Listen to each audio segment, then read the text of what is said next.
જન્મો જન્મના સાથી। ટૂંક સમયમાં પાકતું ખડ એટલે આ છે સાટોડી, કાઠિયાવાડી સાટોડી। તમારા મલકમાં આવી સાટોડી થતી હોય તો કોમેન્ટ કરજો। આ છે અમારો પંચાળ અને પંચાળના મલકમાં સાટોડી આને કહેવાય। આજના વિડીયોમાં તમને કાંઈ ઘટે નહીં એવા મસ્ત મસ્ત બધા છોડ જોવા મળશે। આને તમે લોકો શું કહો છો કોમેન્ટમાં જણાવજો, કારણ કે આને અમારે અહીંયા કડવું ખડ કહે છે, ઘણા લોકો આને ઇંગ્લિશ કહે છે, અને અમારા પ્રાંતિજ સાબરકાંઠાની અંદર આને ચૂની કહે છે। ચૂની જે આપણે નાકમાં પહેરવાનો દાણો આવે એવા આકારનું આનું બી હોય છે, એટલે આને લોકો ચૂની કહે છે। અને આ છે હેહમૂળ। હેહમૂળ કહેવામાં આવે છે આને, કારણ કે આના પત્તા રહ્યા એ સસલા જેવા હોય છે, એટલે આને હેહમૂળ જેની ગાંઠે ગાંઠે મૂળિયા ફૂટે છે એટલે પણ આને કદાચ હેહમૂળ કહેતા હશે। અને આને રાજગરી કહે છે। રાજગરી જે આપણે ઓલું રજકાની અંદર છાંટીએ છે ને રાજગરો, એવી છે આ રાજગરી।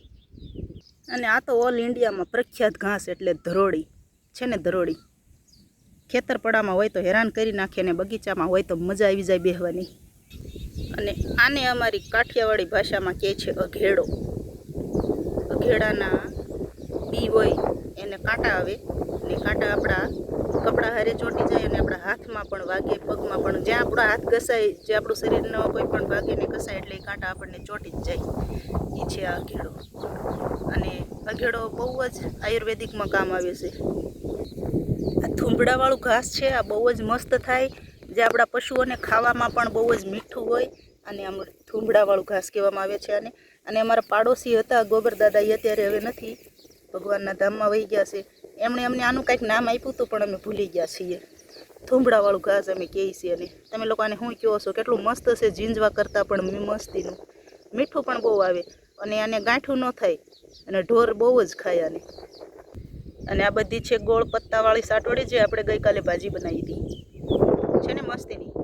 અને આ સાટોડીને આપણે આમ ઊંધી કરીએ એટલે આ તો મોટી થઈ ગઈ છે, નહીંતર જે નાની સાઈઝની હોય એને ઊંધી કરીએ એટલે ગુલાબી કલરની હોય। જો છે ને ગુલાબી કલર, નીચેનો પત્તાનો કલર ગુલાબી કલરનો હોય છે ને, એને બાકી મસ્તીના બધાનો કલર ગુલાબી। આ એકદમ વેસ્ટ વેલ છે, કોઈ પણ જાતના કામમાં ન આવે, અને આને દૂધ નીકળે।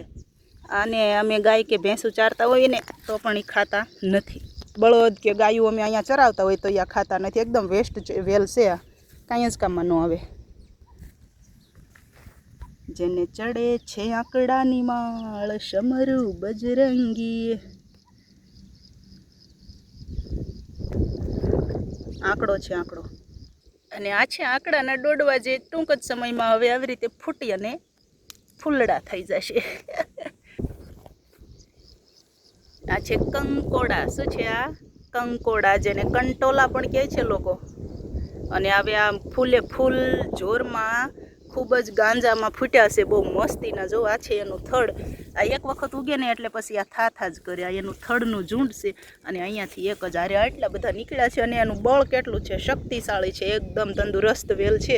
અને આને કંકોડા આવશે, કાંઈ ઘટે નહીં એવા। આ ઝાડ છે એ અરમાનું છે, ને ઝાડની અંદર તમામ પ્રકારના પક્ષીઓ રહે છે।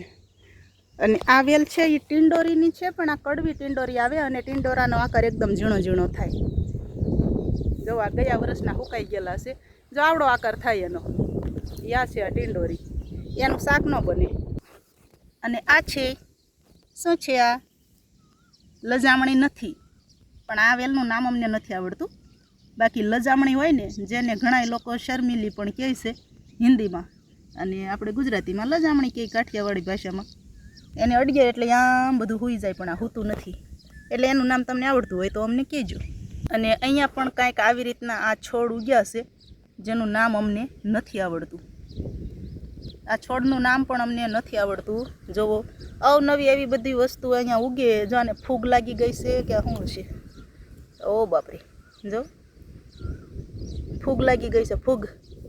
તો આ છોડનું નામ તમે અમને કહેજો, અમને નથી આવડતું।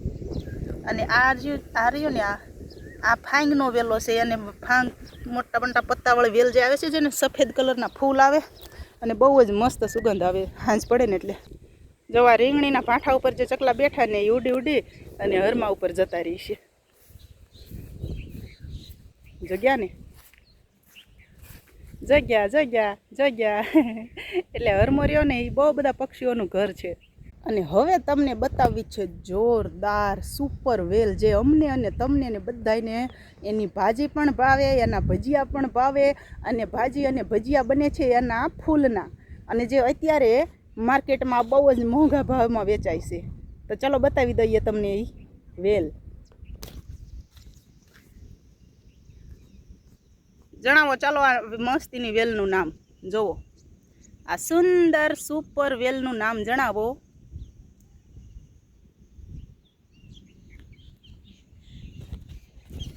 અને આ છે અમારું કુદરતી વાતાવરણ, સુંદર, શુદ્ધ અને ચોખ્ખું એકદમ.